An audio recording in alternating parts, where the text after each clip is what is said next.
Yanga wameshinda, lakini zaidi ni mpira umeshinda. Kwa sababu Yanga walitetea haki. Yanga walisimama kwenye haki. Na walikuwa tayari hata kucheza ligi ya Zanzibar.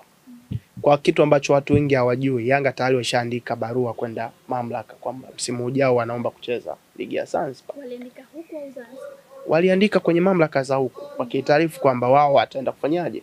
Kucheza ligi ya Zanzibar. Kwa hiyo walikuwa tayari kucheza nje ya ligi kuu bara. Lakini ni kwa sababu walisimamia misimamo yao ambayo ni haki. Umeona? Kwa hiyo kilichotokea ni kwamba baada ya mamlaka kusikia, mamlaka za juu sasa, baada ya kusikiliza pande zote tatu na kujua nani alikosa, wasingeweza kuruhusu dabi ya tarehe 15 ifanyike kwa sababu Yanga hakuwa na muda wa kujiandaa. Kwa sababu mpaka tarehe 14, 13 Yanga walikuwa wanasema tupeleke timu uwanjani. Kwa hiyo hawakuwa na maandalizi yoyote ya dabi.